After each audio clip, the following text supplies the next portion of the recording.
Hi everyone, welcome back to new video. আমি এসেছি দার্জিলিং। আগের ব্লগে নিশ্চয়ই সবাই দেখেছো, আর যারা দেখোনি ব্লগটা দেখেছো, মানে এই ভিডিওটা দেখার পরে দেখে আসবে। বাই দ্য ওয়ে, এখন তো চলো রুম থেকে বেরিয়ে রাতের মল রোড ঘুরবো, রাতের দার্জিলিংকে দেখবো, সাথে তোমাদেরকেও দেখাবো। আর এই রুমটা নিলাম জাস্ট কিছুক্ষণ আগে দার্জিলিংয়ে, খুব কম সময়ের মধ্যে। ভাড়াটা তোমাদের একদম লাস্টে বলবো।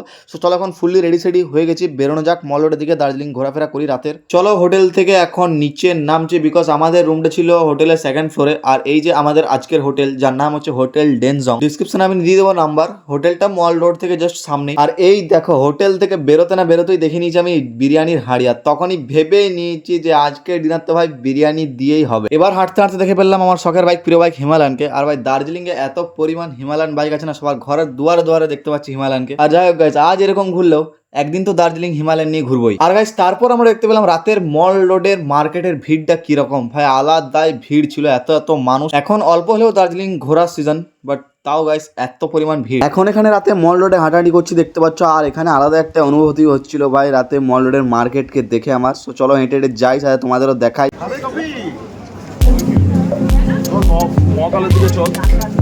বেশ ভালো লাগছিল কিন্তু দার্জিলিং এর মল মার্কেট এরকম ভিউ যেহেতু আমি প্রথমবার দেখছি। আর এখানে একটা জিনিস দেখতে পেলাম, দার্জিলিং এর সুন্দর সুন্দর মহিলারা কিরকম ভুট্টা পোড়া বিক্রি করছে সারি সারি বসে। এটা এখানে রোজকার ব্যাপার, খুব সুন্দর লাগছিল কিন্তু দৃশ্যটা দেখে। আর এরা আমাকে বলছিল ভুট্টা পোড়া নিতে হবে তবেই কিন্তু ভিডিও করতে দেবো। এই দেখো মুখ থেকে কত সুন্দর ধোঁয়া বেরোচ্ছে, তার মানে বুঝতে পারছো কত পরিমাণ ঠান্ডা ছিল, কুয়াশা ছিল। চলো দেখাচ্ছি তোমাদের। আর এখানে একটা জলের ফোয়ারা আছে যেটা একদম মল রোডের মাঝে রয়েছে, বাট সেটা সেদিন বন্ধ ছিল, আমাদের কপাল খারাপ। তারপর ওখান থেকে বেরিয়ে এবার তোমাদের মল রোডের মেন এলাকাটা দেখাবো, অ্যাকচুয়াল ভিড়টা যেখানে হয়, ফাঁকা একটা চত্বর মল রোডের, বেশ সুন্দর জায়গাটা। দার্জিলিং এসে এই জায়গাটা কে ঘোরেনি বলতে পারবে?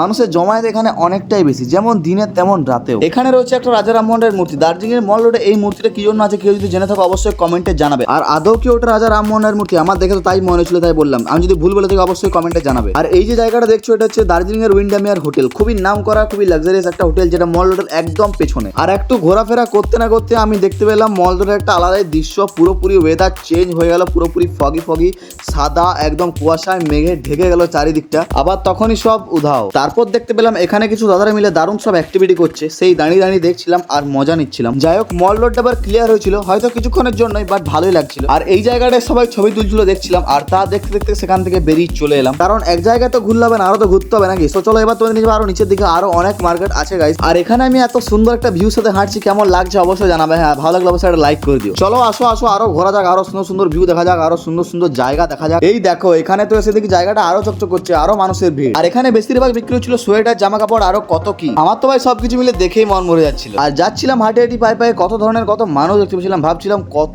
টুরিস্ট এসছে ভাই। তোমরাও দার্জিলিং এলে রাতের মল রোড কিন্তু একদম মিস করো না। রাতের মল রোড ঘুরে কেনাকাটা, খাওয়া দাওয়া মিলে সব একটা আলাদাই মজা হবে। সাথে ছিল কৌশিক দা, আবার সেই সাদা মেঘে ঢেকে দিয়েছিল মল রোডকে। আর এত মানুষের সাথে আলাদাই লাগছিল দৃশ্যটা দেখতে। একটু নিচে আসার পরে আমরা চলে এলাম দার্জিলিং এর সেরা ঠিকানা হোপের কাছে। শুনেছি বাঙালিরা দার্জিলিং বেড়াতে এলে এখানে নাকি ছবি না তুলে যায় না, মানে হোপের কাছে এসে দাঁড়িয়ে ছবি তুলতেই হবে। আর ভেতরটায় কি সব সুন্দর সুন্দর খাবার ছিল ভাই, যাই হোক এখন ঢোকার অকাত নেই, একদিন ঠিক ঢুকবো। হোপের কাছে দাঁড়িয়ে ছবি আমিও তুলেছি, দেখতে হলে ইনস্টাগ্রামে ফলো করে নিও, ডিসক্রিপশনে লিঙ্ক আছে। আর এখান থেকে বেরিয়ে এলাম, খুবই ভিড় জায়গাটায়। আরো আগের দিকে এগিয়ে যাচ্ছি, দেখি চলো কি কি আছে। এই যে রেস্টুরেন্টটা দেখছো, এটা হচ্ছে দার্জিলিং এর সম্পূর্ণ বাঙালি ও খুব ভালো একটা রেস্টুরেন্ট। আর এই জায়গাটায় যেতে দেখলাম দেওয়ালে খুব সুন্দর সুন্দর ছবি আঁকা রয়েছে। তারপরে রয়েছে এরকম অলিগলিতে নানা রকম জিনিসের কেনাকাটার দোকান। চলো দেখি আমিও কিছু ছোট ছোট জিনিস কিনি। এখানে এরকম নানা ধরনের জিনিস রয়েছে যেগুলো অ্যাকচুয়ালি টুরিস্ট স্পটে থাকে। আমি নিলাম এরকম কিছু জিনিস, যারা ট্রাভেলার তারাই জানবে এই জিনিসটা কি। আর এর উপরে দেখো আমার নামটাই লেখা আছে। আর বাকি এরকম পাবে ছোট ছোট খুব সুন্দর সুন্দর মূর্তি। আর এই যে জিনিসটা আমার খুব পছন্দের, খুব পছন্দ হয়েছে, তাই এটা নিয়ে নিলাম। আর বাকি এটা নিলাম। কোথাও বাইরে বেরোলেই, ঘুরতে বেরোলেই আমি এরকম ছোট ছোট জিনিস কিনে নিয়ে যেতে হেব্বি ভালোবাসি, কারণ সেগুলো আমি মেমোরি হিসেবে রেখে দিই। তোমরা কি এটা করো? চলো এখন তো সময় চলে এসেছে খাবার টাবার নিয়ে একদম রুমে ফেরার। আর প্রথমেই বলেছিলাম আমি বিরিয়ানির কথা, আর মোমো নিয়ে নিলাম। তারপর সবকিছু খাবার নিয়ে নিলাম যেগুলো রাতে আমি কোথাও গেলে খেতে ভালোবাসি, সব নিয়ে পৌঁছালাম রুমে। তারপর খিদে আমার এতটাই পেয়েছিল ভাই, সঙ্গে সঙ্গে খেতে বসে গেলাম। প্রথমে খেলাম